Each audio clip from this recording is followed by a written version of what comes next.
Greetings, my name's Andrew Sumner. My grandfather, Pop Smythe, bought me my first comic book in Liverpool, England, when I was 3 years old, and I spent the next 50 years hurtling around the pop culture kaleidoscope, first as a fan, and then as a journalist, editor, publisher and presenter. Along the way, I met a bunch of interesting people who will be joining me here, creators, performers, professionals and public servants. We live in divisive, fractured times, but art and popular culture connect people from all viewpoints and from all walks of life. I'm often struck by the passions people enjoy, that they can set aside their differences for and agree on whatever those passions are, whether I share them or not. And that spark, that moment of instinctive, connective agreement, that's what I call a hard agree. Hey there, Andrew, how are you? I'm good, Tyler. How are you, mate? Excellent. Yeah, good to see you again. Good to see you again, brother. Thanks so much for doing this, mate. Yeah, my pleasure. The sound okay? Do you want me on headphones? Oh, no, the sound's perfect. Yeah, don't need the headphones. You're absolutely spot on. Oh, actually, you've just frozen. Oh, no, you're back now. You froze for a second there, but you're okay. Can you hear me okay? My normal stats. Yeah, that's right. Yeah. How's your week been, mate? It's hectic, but things are good. There's always a lot happening here. So yeah, it's all exciting, but coming down to the wire on a couple of projects right now. So, it's the 11th hour. I mean, as familiar with your resume as I am, the thing about you that it always impresses me, mate, is how hardworking and productive you are. I mean, you've just amassed such a massive amount of credits in a relatively short space of time. I don't know I've quite seen anything like it with regard to somebody who composes in your space.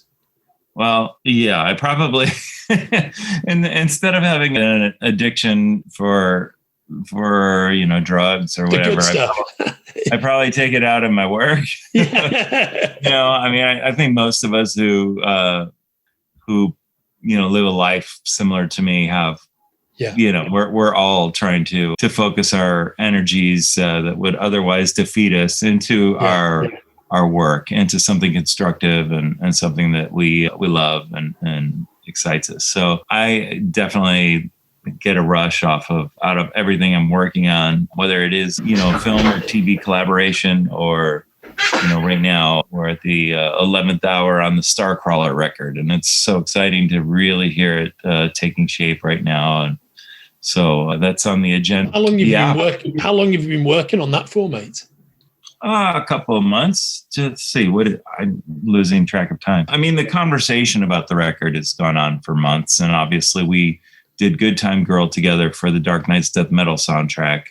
And when we recorded that, it was probably over a year ago, because I remember we were in masks in the studio. Everybody a little bit, let's just say everyone was a little bit wary, we just had no idea, but we all trusted in the science available to us, and everyone was unscathed. But anyway, that experience was so great. It led to us wanting to make their next full record together. And it's really cool. And they've shifted their songwriting just a little bit, and that's exciting too, to see a young artist like that growing into their next phase. So it's fun to be part of it. It must be so rewarding to be part of those journeys.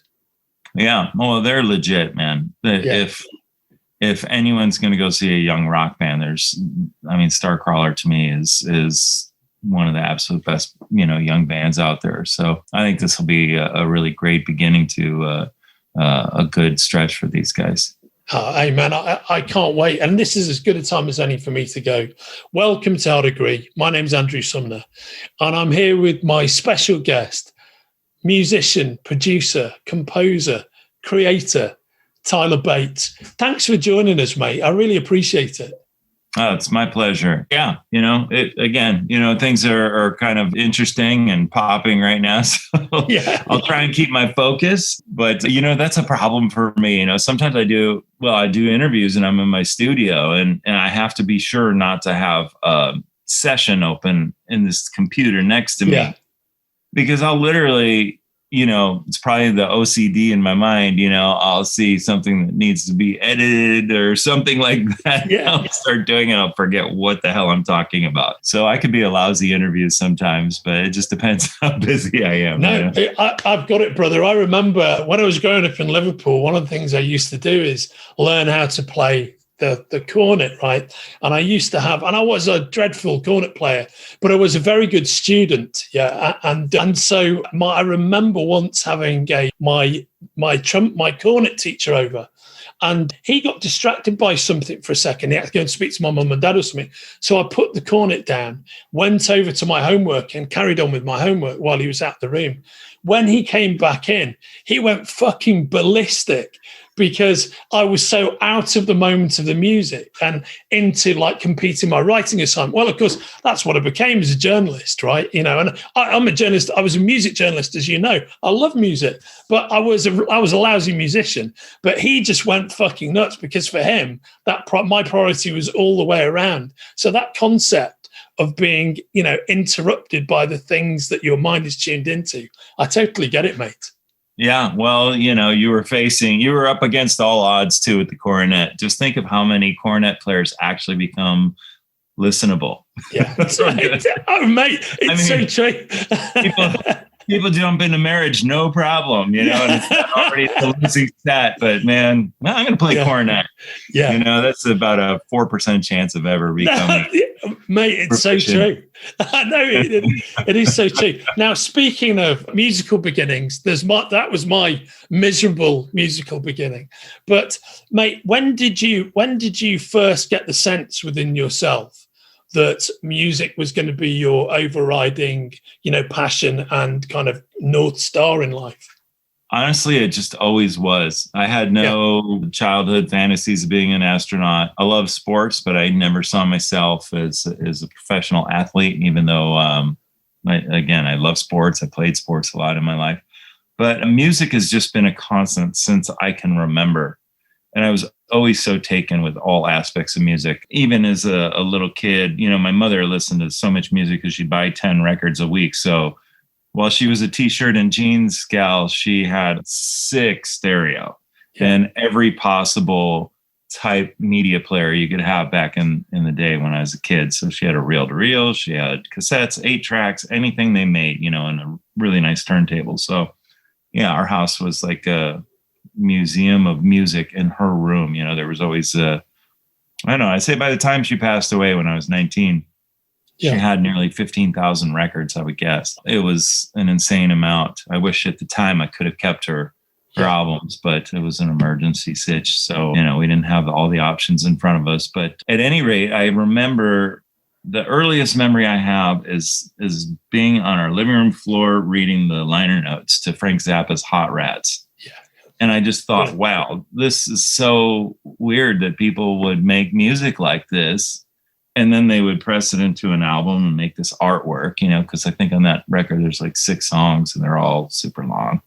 And I really loved that. And, in that, there's a lot of instrumental music, which I found to be quite fascinating and strange. I mean, these are very odd references from the beginning, because for me, it wasn't necessarily like a John Williams score that I started thinking about early, but musicals, like the soundtracks to them, made me see this story through the music, understand the story through the music, and then connecting, soundtracks like Hair and Jesus Christ Superstar to bands I listened to, especially early on, like Frank Zappa, like John Coltrane. And then the type pop music I listened to was like Stevie Wonder and Sly and the Family Stone, and of course all the Beatles. Yeah, so the writing was really natural but complex when you really break it down. Now, it took me years before I ever got into the place where I had the ability to analyze it from a more technical perspective. Yeah. But I always really felt that, and I felt the passion, and I felt the effortlessness and the way the artists were expressing their music. Even though like Sly and the Family Stone is so vibrant and beautiful, it's still so natural, and that was something that really resonated with me. I was never a real fan somebody who looked like they were struggling when they performed with their instrument.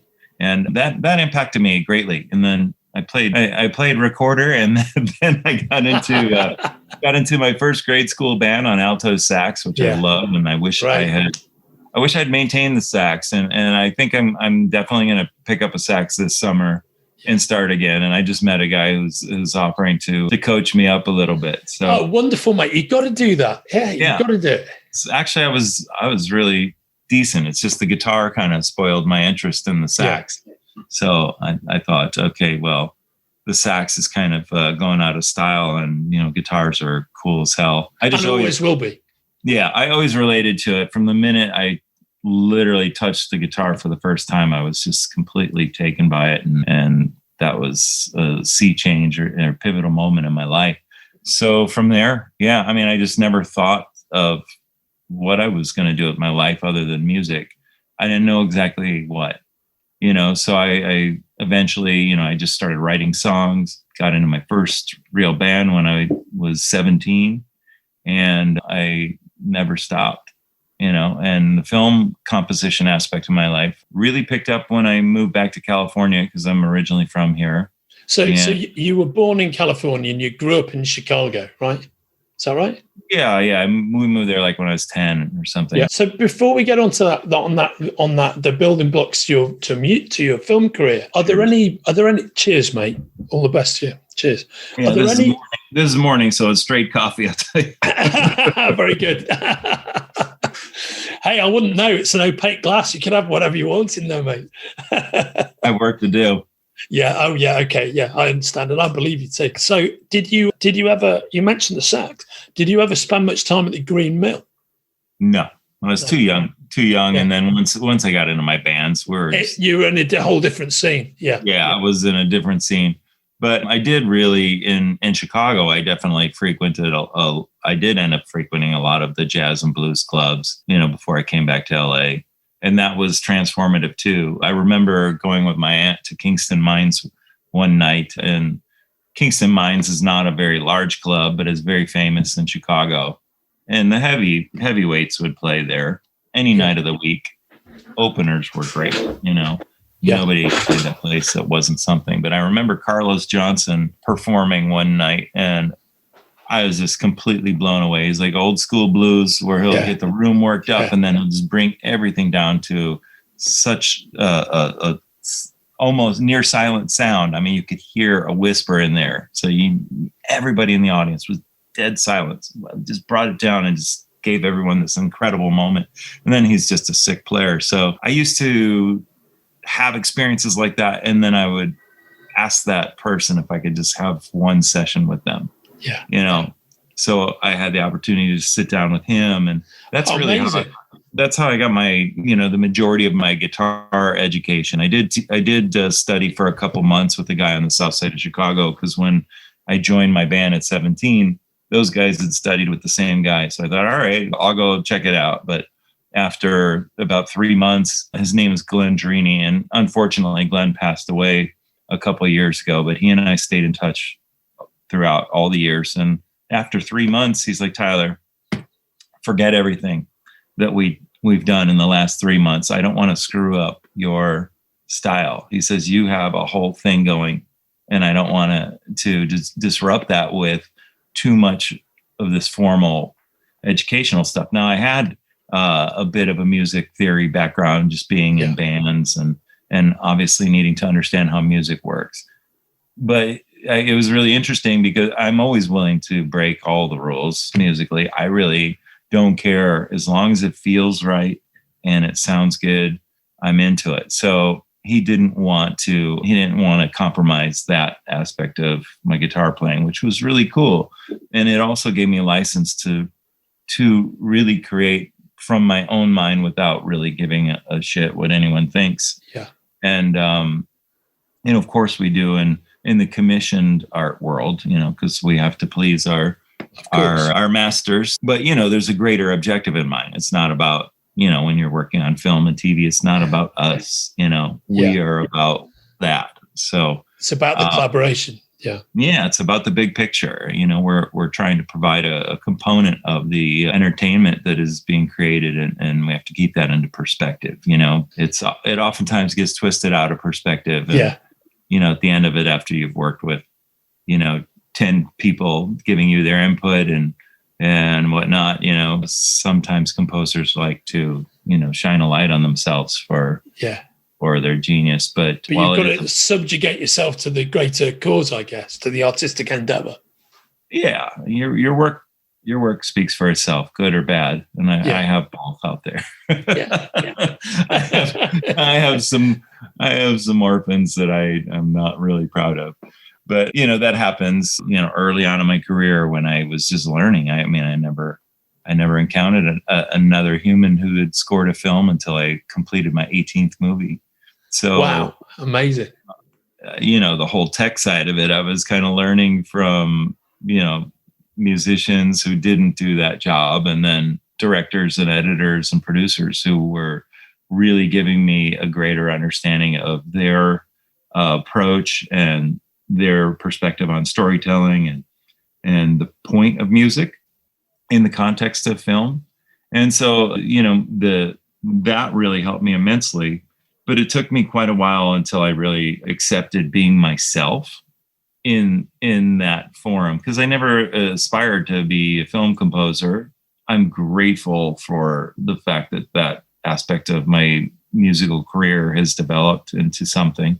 But because I wasn't really planning on it until it landed in my lap, I really was in school for quite a while working with the directors and producers. And it wasn't until maybe my 15th score, I did one that I didn't feel required an apology. So, you know, but again, you know, I'm fortunate enough to have had that experience on low budget films and to have learned quite a bit. And even still, many of those people that I worked with back then have gone on to invite me onto other projects with them. So for that, I'm grateful. Tyler, what was it that opened the door for you in the first place?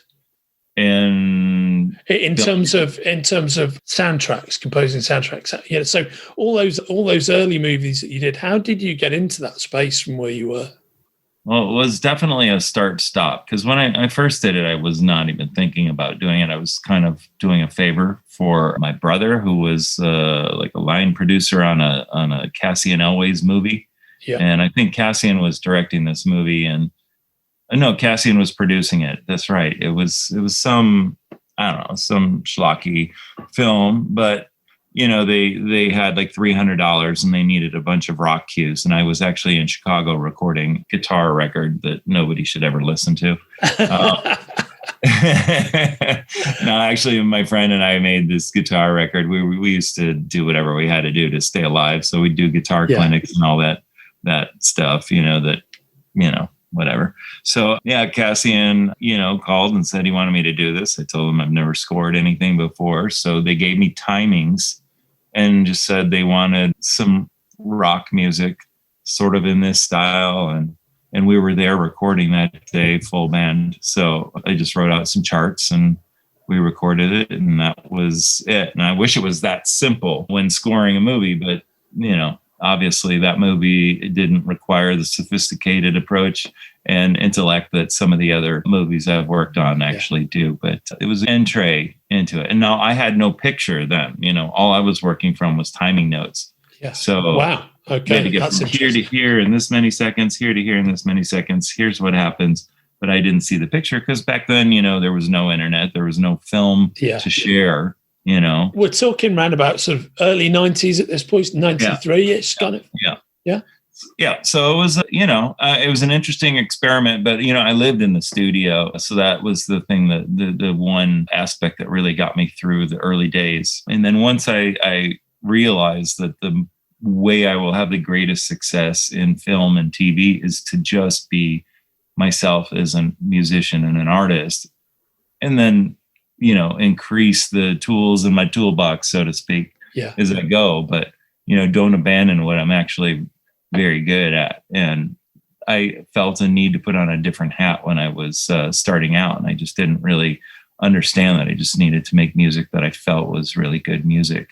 And, you know, and I guess there's some parallels there's some parallels to your teacher not trampling on your spirit, and then talking, and then basically realizing in the course of your creation, it's about accessing your spirit and being true to yourself, and that is actually what's the most creatively satisfying, right?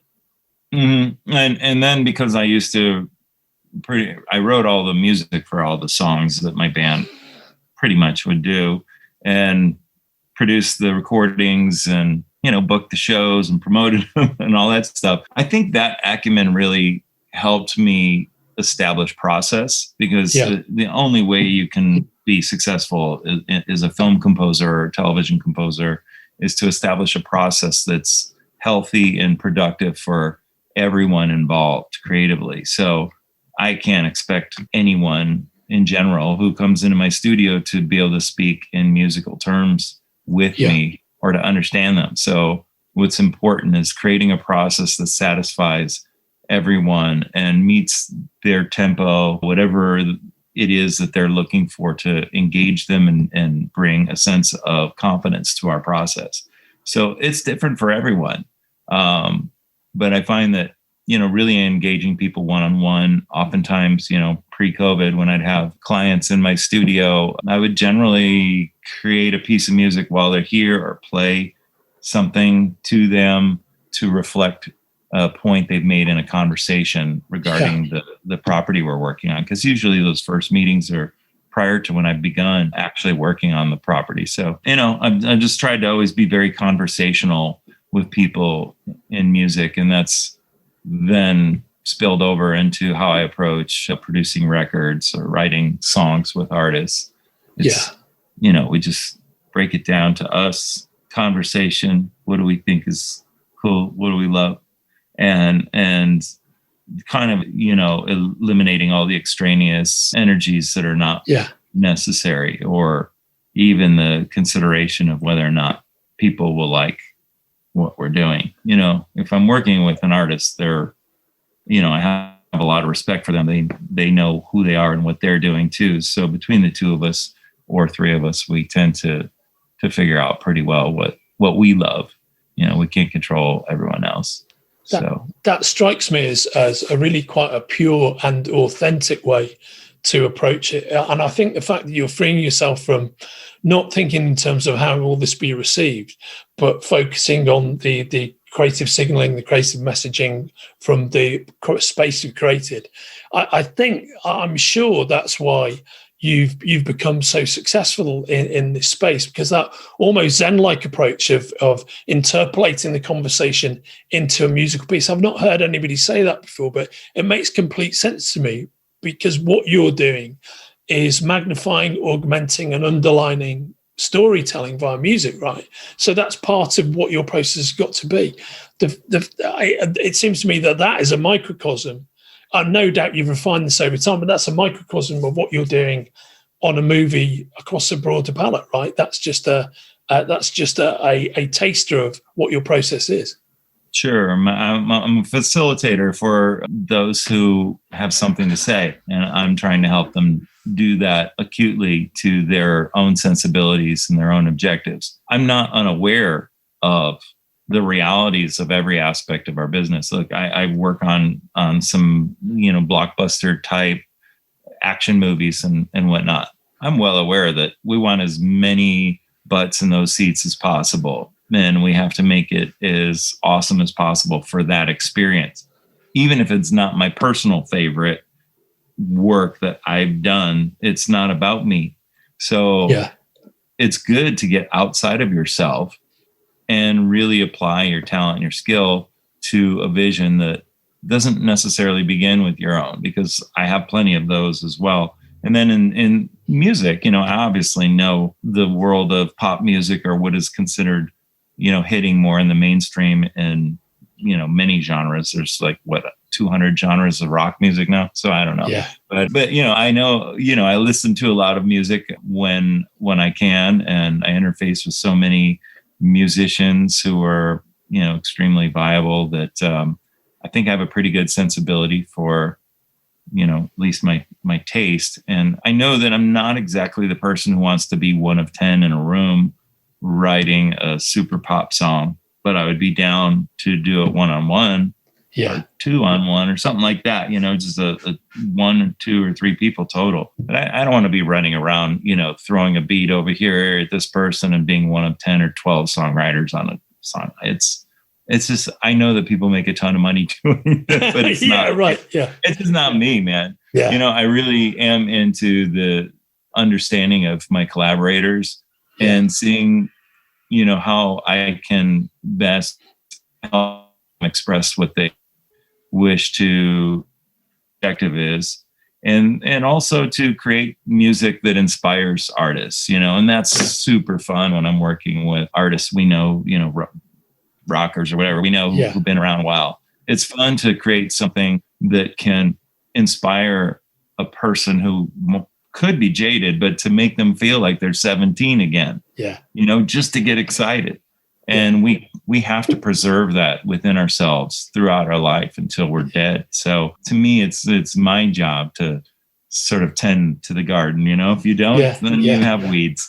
So, and then you're hating your own life. So, I try and stay out in front of it and create. And, when you do a fair number of things in your life, you're going to have problems. You're going to have issues. And you're going to have people who dislike you or dislike what you do, so to sort of counter that, I just create more, so you say what you will, I'm just going to keep creating, and I'm going to try and challenge myself to be more inventive and to sort of replenish the palette of my sound or my ideas. I know that I need to continually read literature and experience other art forms to inform my own sort of, the toolkit, if you will, or my own vocabulary.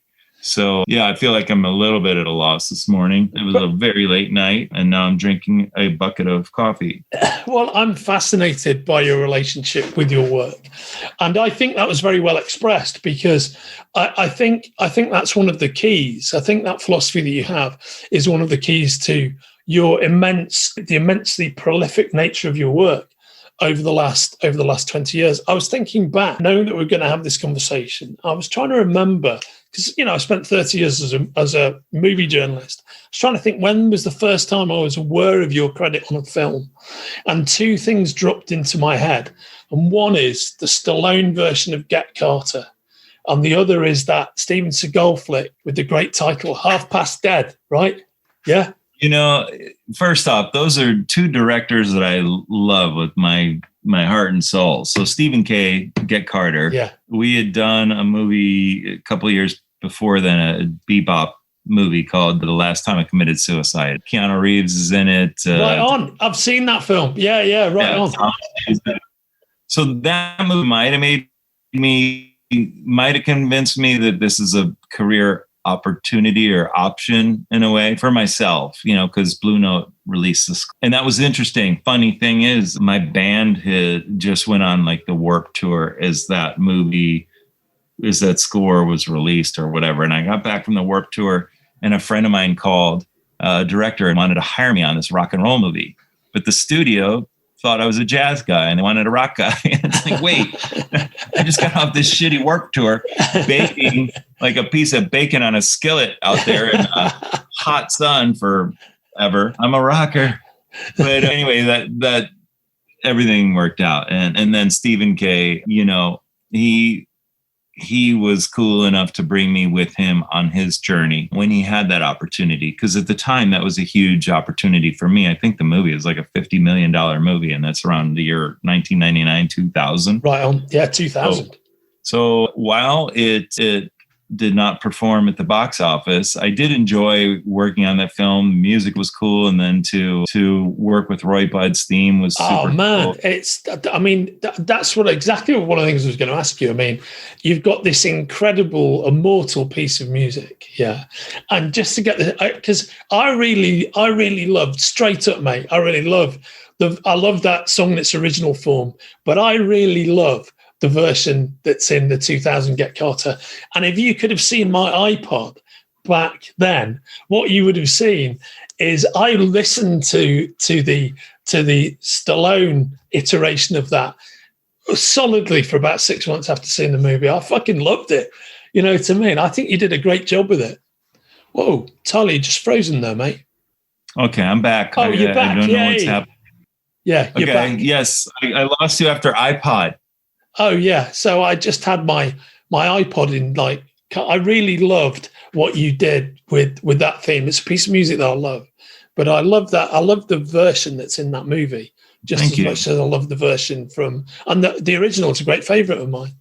Oh, yeah. A very dear friend of mine, Wolfgang Mathis, who has left the United States, but became a citizen after he left the United States, is a fun character, like a brother to me. But even though he now lives on a remote island, we still work together daily. But anyway, he's always been like a partner in helping me develop sounds, like modular synth sounds we'd work on together and mixing and stuff. And when that came up, I was listening to the Roy Budd version of the theme. And of course, we wanted to state that theme throughout the movie. And Wolfie had suggested the marxophone for the melody. And I'm like, well, that's a pretty obscure instrument. And we checked it out, and obviously in its natural form, it wouldn't work diatonically to play the theme. So we sampled it, and then I was able to play it on the keyboard, but it sounded so cool. And it was fun to cut the title sequence. We played it as a full band, which was fun. Yeah, I still remember that. But I really appreciate Stephen K. Just his support throughout the years. We're still good friends. We've worked on a number of things together. And then Half Past Dead. Okay, the movie is what it is. Right. We know what it is. But, going into a film like that, I asked myself, I'm like, well, what can I do to elevate this? And at the time, the director, Don Michael Paul, who, again, somebody I really adore as a human being. He's awesome. And he was great to work with. I think at the time he was into these bands like POD, Love Metallica and whatever. And he just wanted me to kind of bring that attitude to, and maybe Crystal Method or something, bring a little bit of that into the movie. And it was super fun. And again, it was a different era of filmmaking, but it was really a great learning experience to work with him because he'd been in the business a long time. He had been still taking lashings for directing Harley Davidson and the Marlboro Man. Yeah. Oh man. Yeah. That's another film that I like, mate. Do you know what I mean? Just couldn't be a nicer person ever. And I learned a lot from him about how Stephen K. too, just how people conduct themselves with grace when they're really aspiring to something that's fantastic, but also acting as a true collaborator with the people around them.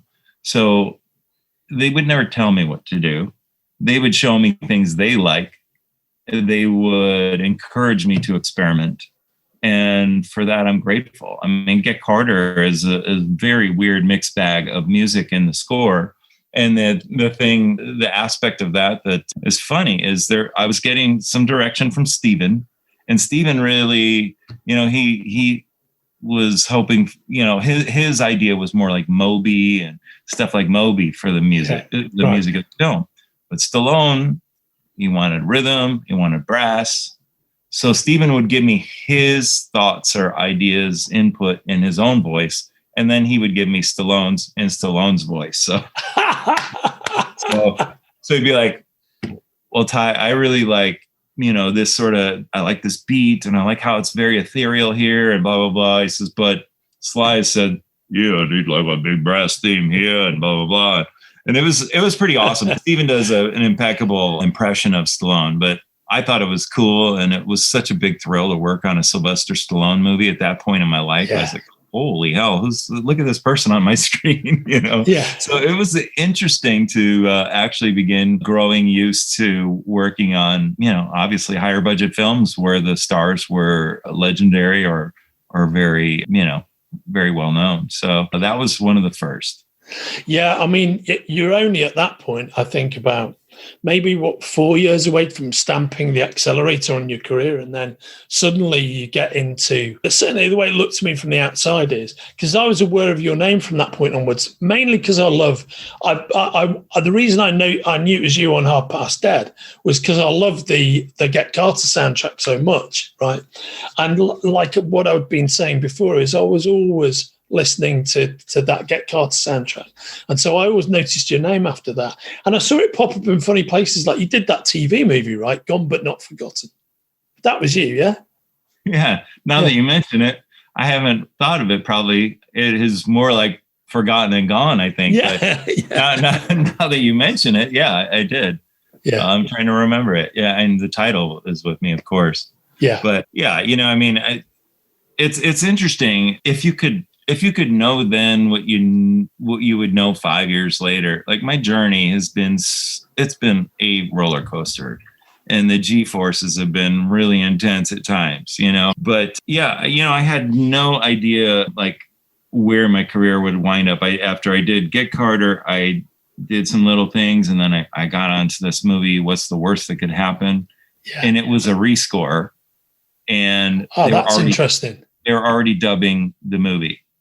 So they said, okay, you're going to fail. We're going to probably have to keep some of the music that we have, but we need you to write, record, and deliver 36 minutes of score inside of 6 days. And, it was not so easy back then. There are so many tools at your disposal now to make a composer's life easier. I mean, obviously it makes the expectation of what we do grow that much more. But at the time, you had to do still so much practical recording. Samplers were not amazing yet at that time. We were working like Giga Studios and stuff. So that was not a very quick way of working. But after What's the Worst That Could Happen lived down to its name, because the worst happened. You just don't want to name your movie that, even though I had fun with it in retrospect. Once I was able to go to sleep, I think Wolfie and I ate, what was it? It was like chocolate covered espresso beans nonstop for 6 days. I don't think I slept the entire 6 days. So it was a fever dream, at least midway through to the end. But, my career just took another deep valley after that. And, I know what it's like to starve and to have to gut it out. That's been my whole life. So I dug in, and music supervisor G. Mark Roswell, who's a dear friend now, brought me onto this movie that Mario Van Peebles was starring in, playing his father. Badass. Yeah. Now, mind you, that was seriously low budget, but I had so much fun working on that movie with Mario, and that music, and just the subject matter was cool. And all the emotions surrounding that were all really positive, and I really enjoyed it. And Mario is a pretty demanding person, and he's like, he wants things quick when he has an idea. But G. Mark liked the way I worked with him, and he had then gotten the job to be the music supervisor on Dawn of the Dead. And he mentioned it to me. He said, I think you'd be great for this. I'm like, how am I going to get that job? Like, I have no repertoire of like orchestral, like creeped out music. Yeah. And so, it was good of him to float me the script. He asked me to just write a couple pieces of music. He said, just put those in your pocket for when I get you in the room with them. And that was months in advance. And so, again, I had no repertoire that would really sell me as a composer of dark, horrific music or anything of that sort at the time. So I put together like a CD of avant-garde music, and then, just some things that are now pretty mainstream, like Penderecki, Bartok, some Daniel Lanois stuff, some really weird stuff too. And I figured, okay, if I can have a good conversation with the director and at least point to this, and he can see in the other aspects of my body of work that I'm capable of doing this, I have a shot maybe. Yeah. But I knew that I had then found out they were meeting with like 12 composers or something. I'm like, it's not happening. So sure enough, it looked like they were hiring someone else. And I'm like, okay, I guess I didn't get the job. And then I went and saw Marcus Nispel's Texas State Chainsaw Massacre, and I saw the Dawn of the Dead trailer, and I'm like, damn, I wish I was doing that movie. So sure enough, like a month later, a G-Mark calls me and he says, look, I think this could be your movie. And I'm like, how so? He says, well, it didn't necessarily work out with the previous person they were going to hire, and the director keeps bringing your name up when they bring up music. So they want to talk to you again. I'm like, okay, great. And it turned out that the producer, Mark Abraham, asked me, he's like, hey, you gave us CDs when you came in for that meeting. What was the first piece of music on that? I said, it was something I wrote. G-Mark asked me to write a couple sketches. He says, well, I'll tell you what. He said, I started my car one day and my kids were in the back and that music came on and they were scared to death. He said, and then they wanted to hear it every time we got in the car because it was so he said, I'll tell you what. He says, we'll work with you on this. So just, you got to let us know if you need any help or anything, but we want to work with you on this. And so it's because of G-Mark Roswell that I got that break. So that quarter, because I didn't have much time to do Dawn of the Dead, first quarter 2004, that came out, #1 movie. You Got Served, which I had just done right before Dawn of the Dead, #1 movie. So I had 2 #1s in the first quarter of 2004. Then crickets. I couldn't get a meeting for 5 months. Wow. And so it was either lose my house or do the next job that I could find. And that was a miniseries with Lou Diamond Phillips and Brooke Shields. And it's like, you know what? I got to pay the rent, Yeah. And nothing against it, but it was like a huge drop from these other films. But, I'm a humble person when it comes down to it. I know what it's like to have a day of glory and then not have enough money to eat the next day. So, it's not a foreign concept to me. So, I'll do the work.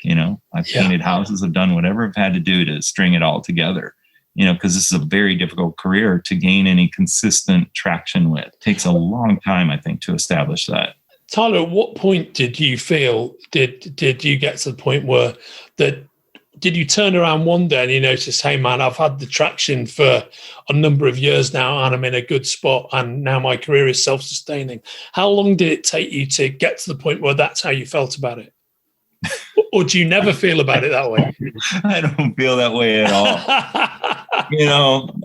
The thing is, I don't know, maybe it's just because I really refuse to expose myself too much to, say, social media or what the public is saying about me. And I hope, obviously I appreciate if people are supportive of what I do or they like what I do. I know that's not unanimous as it is with anyone who puts anything out into the world. You're always going to have critics. And, I really, I don't get high off of adulation, so I'm not seeking that out. So every day of my life, I have to prove something to myself. I know when I have work, I'm fortunate. And I never believe that I have work eternally. So it means a lot to me to prove to myself that I deserve the opportunity, whatever it is. And that could simply be, creating music for a director's pitch to even get a project made. Sometimes I'll work with a director and then they're going into their next movie and, we may help with a pitch, so maybe they'll do a proof of concept shot and here, do music and sound design and record, ADR and voila, whatever it's going to take to help them sell that idea. So even to be on that, working for free is a privilege and it's an opportunity. And so I take it all very seriously. I don't just assume that, I can focus or decide not to focus, and I don't buy into the idea that, I'm great or everyone thinks that. I don't think I could ever imagine that, I'm too neurotic, I imagine, to accept something like that. If anything, it would make me nervous. That's why I really don't like, I'm not one to seek out, positive comments. As a matter of fact, like doing this Dark Knight's Death Metal soundtrack album, I've been working daily with Matt Keller from DC Comics, who I love. He's a good dude. Hell yeah. And so, of course, they're on top of everything that's happening with the fan base and all that. And he knows me. He knows I don't go on the internet unless I'm, buying an instrument or something, So he's like, Tyler, you've got to see some of these comments. They're amazing. And it makes me feel good to know that it's positive. And I'm like, Matt, I can't. So he'll like take screenshots of stuff and send it to me. I'm like, just stop, don't. If it's generally good, great, but like, I need to write great music today, and I can't be distracted by thinking that I've already done it. So I think that right there, that inbuilt hard-baked humility that you've got, which you're not bullshitting, you actually believe in, and is a fundamental part of you. That's what has made you so successful, so prolific. And that's what's opened the door to this wealth of creation that you've had. I think the thing is, being derailed by praise and by being high, on the effect that you can have on other people in the creative space, that wrecks careers. Yeah. Yeah. I'm not saying don't celebrate. Yeah. Right on. I mean, you write a great song with somebody and you finish the mix up in the studio and it sounds incredible. Yes. That's what being high is right there. Right on. Or if you're really proud of a collaboration on a movie or something and you're at the premiere, just having a quiet moment, not one where people are looking at you, but just a quiet moment with some of your close family or friends is really awesome. Those, like, there's so many moments that I celebrate in this studio with artists that no one in the world will ever know about and ever see. Yeah. And, it's part of my MO, this is a safe place for collaborators, creators to be, because it's not going to be exploited unless they choose to post something, so I prefer just to live my life, in here and keep working hard to improve as an artist. So, and also try and elevate, every situation that I'm involved in. I want to be a source of positive energy as opposed to, man, we've got to try and get some music out of this guy, or have you heard from the composer lately? So I don't want to be that person. I want to try and really help bring a sense of confidence and positivity to the process, regardless of what the project is. Mate, so, that's my big hard agree moment right there, which is, we've talked about this before, but positivity is everything. And keeping those things, it's being very clear about that. I'm very clear about the effect that you have on your fellow human beings and the energy that you bring into a room. It is such a key thing. And I think many people that I've witnessed or observed over the years have kind of squandered their talent by just focusing on the wrong things and not thinking positively enough, or being, derailed by negativity. Can come at you in 1,000 different ways. You've got to hold true to yourself. I think you clearly understand yourself, and I think you're very humble about your gifts, and you radiate positivity, and that's how you get things done. And I'm not trying to blow smoke up your ass, mate. I'm just saying this is an observation from having talked to you. And I think when you're a creator, that's everything, because unless you hold true to that, you can badly fuck up what you're trying to do. Yeah, and all of us are capable of not being focused as we should at times.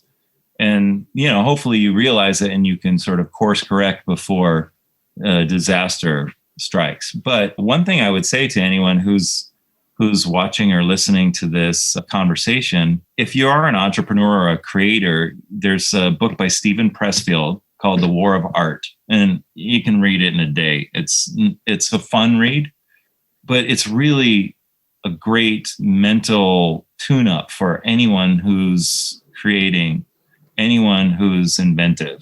It's really about how to approach your work and how to it's almost like martial arts in a way. It's about how to use your energy, your power to your advantage instead of your disadvantage. Because most of us do create reasons why we cannot approach or accomplish a lot of what we dream about. And of course, you're never going to knock off everything on that list, whatever it is. Even if you see somebody that looks like they have it made, Elon Musk or, whoever it is, they're still not going to accomplish everything they want or experience everything they want in life, because it's not all based on the metric of money or whatnot. We all have different things that are important to us. But I really think that it's important to ask yourself, why am I not progressing here? what have I done to improve myself as a human this week? What have I done to improve my vocabulary as an artist? Whether you paint or you write music or photography, whatever it is, it just having your mindset is such that you need to expand and work it out regularly instead of just the wash, rinse, repeat cycle that we can get into in life when we're so busy and we have tons of responsibility, and especially if you have a family and children and whatnot, it's that's kind of like you're in survival mode, but you still have to reserve some space for that to occur in your life in order for you to move on. I don't know if it's always forward, but you need to move on. And I think that that's what's really important, to be available as an effective artist. I think that's very well said. And I think that is a fucking great recommendation, mate. So that's Stephen Pressfield, The War of Art. Yeah. Yes. He wrote The Legend of Bagger Vance. He wrote Gates of Fire. Yeah. Right on. It's a great read that I think anybody can relate to, because it's written in such it's a relatable way. He's not preaching to you. It's not The Secret. It's not somebody telling you how to make $1 million. It's really about being an artist and approaching it as effectively as you can so that you can get the maximum out of your productivity and your appreciation for your life. Because, no matter what, we all have shit that's going to happen, has happened. Some things seem like you're drowning in quicksand and there's no way out. But if you place your focus in a healthy way, you can find your way through your worst of times and invent your next better time. So a lot of that capacity is within us, and I know what I'm saying isn't unilateral for everybody in the planet. Some people have occurrences in their life that are so devastating it's difficult to move past. But if you have your health, there's a lot that you can do on any day of your life, and it's important to be humble about that too. It's so true, brother. Hard agree and well said. I love that. And Tyler, before we close out, can I just ask you just go real quick through a few of your career highlights? What, out of your time with, out of the movies that you made, so let's go through a few people. So James Gunn, your collaborations with James Gunn, which is the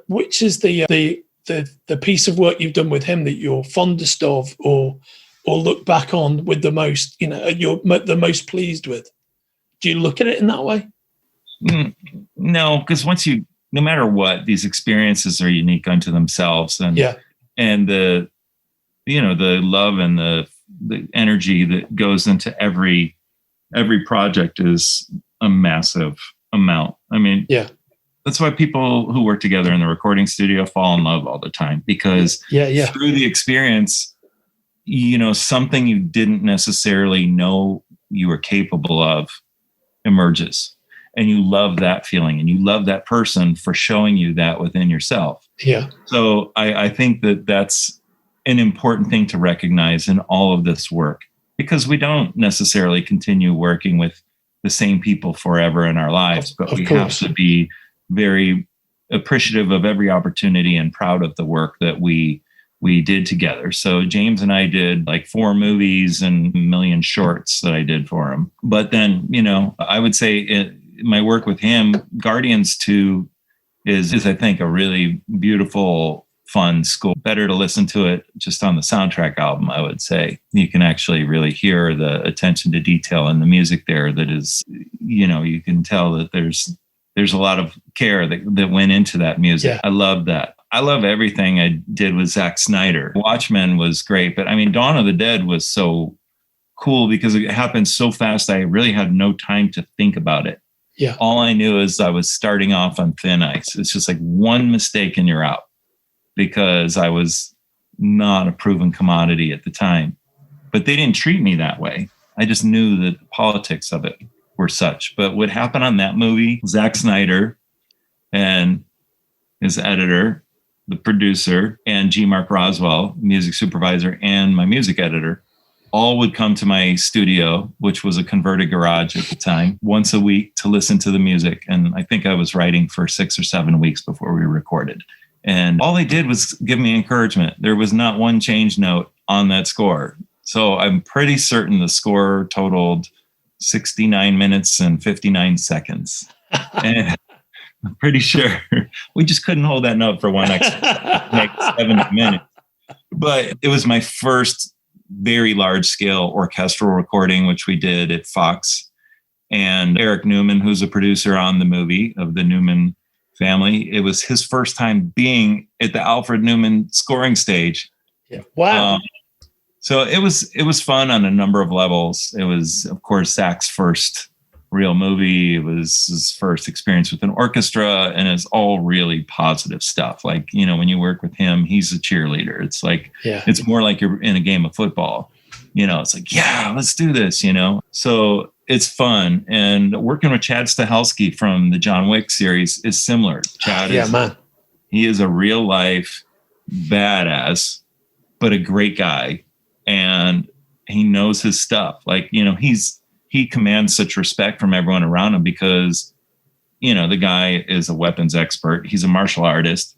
He's done everything there is to do in the field of stunts. He's been one of the biggest people in that area for, you know, 25, 30 years. So the stunt people have a real sense of camaraderie and team when they work. Yeah, everyone knows who the boss is or the general is. But they have this way of creating a camaraderie that you belong to something and that it requires all of our focus to succeed, you know, that is really empowering for everybody who's contributing, you know. And so when it does get intense, like super intense toward the end of a project, you know, you still have the extra energy left over because you know that this person is just really doing everything they can to make the greatest thing they can.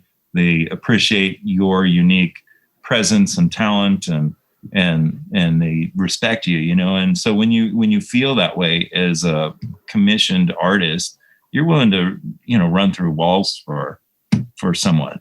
You know, I mean, we're all so messed up anyway, you know, with our self-esteem and whatnot. Yeah. That, you know, we're looking for that opportunity. I want to run through a wall.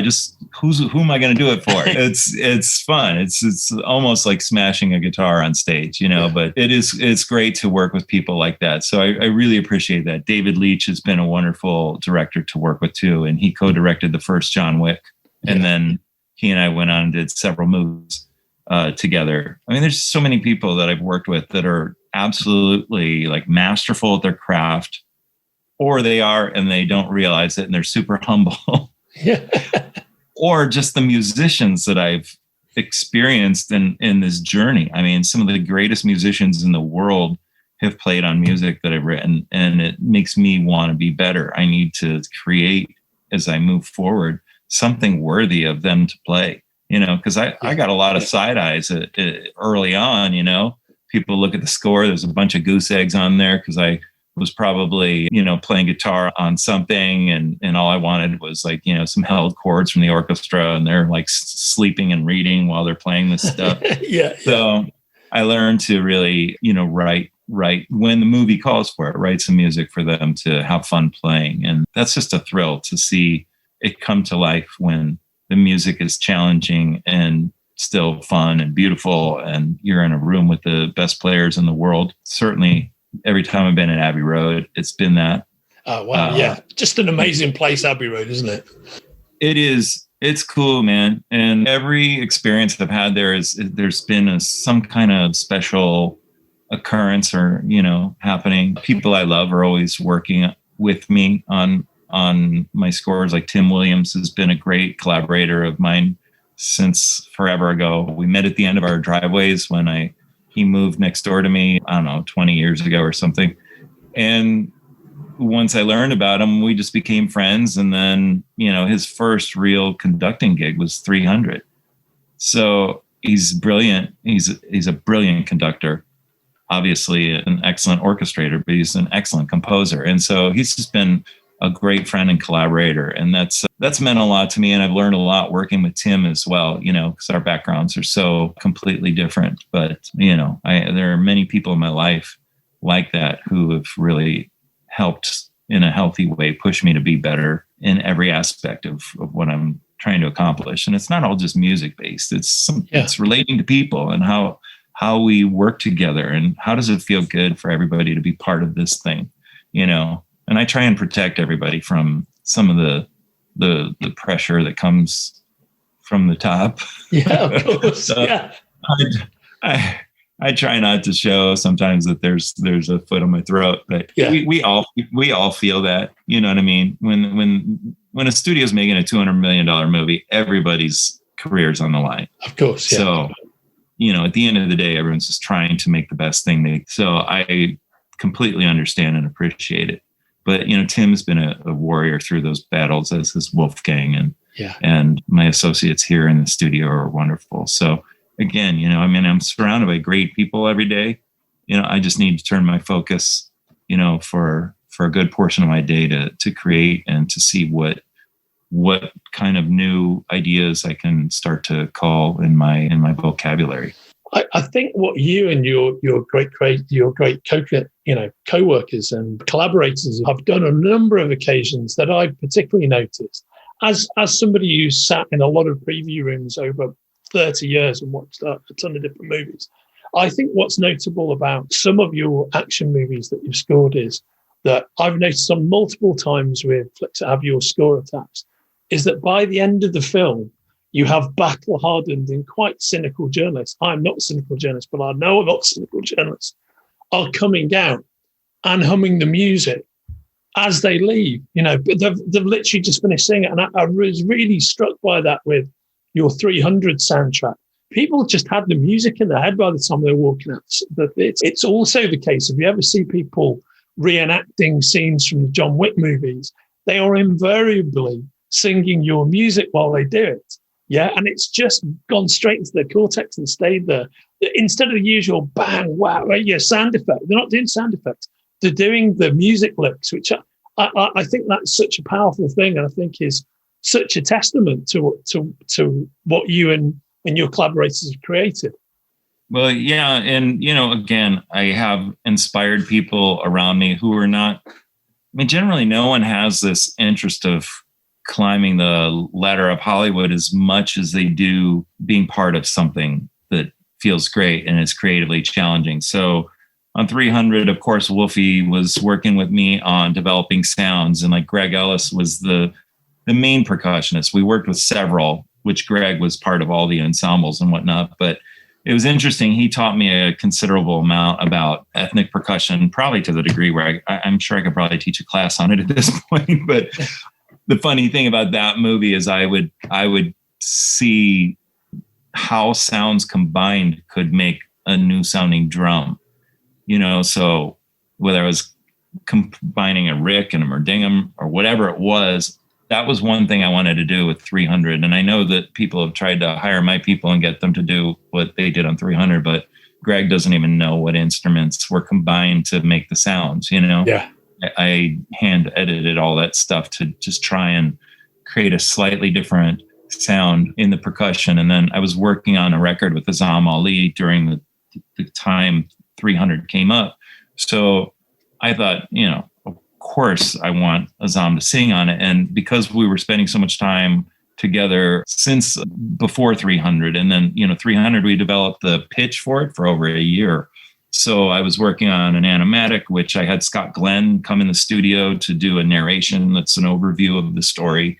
And, Zach had me writing music for puppets and drawings and everything that was required to present the movie in the way that he wanted to. So while we were developing that, I enlisted Azam to sing on the score. But when we got into the actual score, I had written some pieces of music and I wanted her to sit with them and really create her part so that it was more than just, the film scoring vocalization that you might hear in a standard score. I wanted it to be something deeper than that and more emotional than that. And I wanted her to be able to connect on a deeper emotional level than doing a session for me, So that was the thinking behind that, So I do try and have that connection with collaborators on every movie. To me, I find it to be empowering. I think that it makes the music feel more that it was born with a purpose other than to be a cue in a movie. Yeah. And that's what I'm aspiring to. It's not always possible,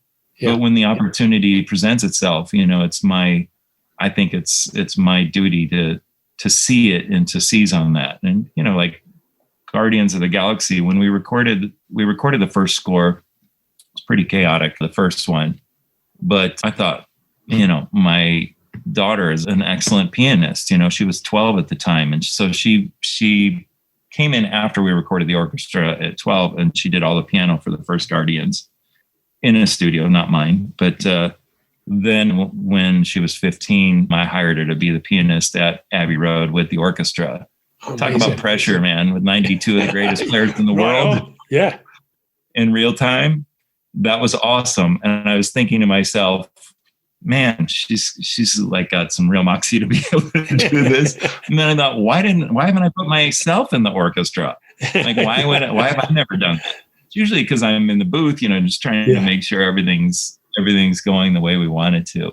But I thought that was a fun moment, you know, to see that happen. And of course, Tim conducted, and Tim was incredible. Like, we've had just so many awesome experiences because of the way he handles himself with an orchestra, and our trust and communication of one another has made it fun, you know. And so there's something deeper than just what people see in the billing block. It's like this whole thing that happens in the making of this is really special to me. And like Gustavo Borner is a great friend of mine who engineers and mixes many of my scores, and Robert Carranza, who's like my brother, who mixed 300, you know. So when you look back, it's like we had that shared experience that was awesome. You know, I don't walk around giving my resume to people, but I know I have all these incredible moments with people that have really just made my life that much better, you know. So that's what I'm looking for at this point. Yeah. You know, I don't really care so much what people think as much as I want to do something great. I want it to be attached to or associated with people who are elevated through the process as well. And, you know, it's more about that. I know it sounds a little, you know, hippie granola or whatever, but, you know, for me, that's really important, you know, because I spend my whole life in my studio.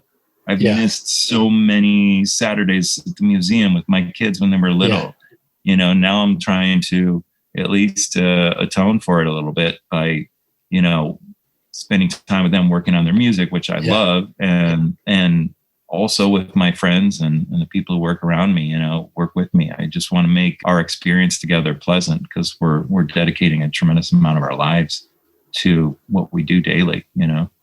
Yeah, it's not a 9 to 5 around here. No, you have not got a 9 to 5 gig. And a lot of what you're saying reminds me of a quote that is always wrongly attributed to Winston Churchill.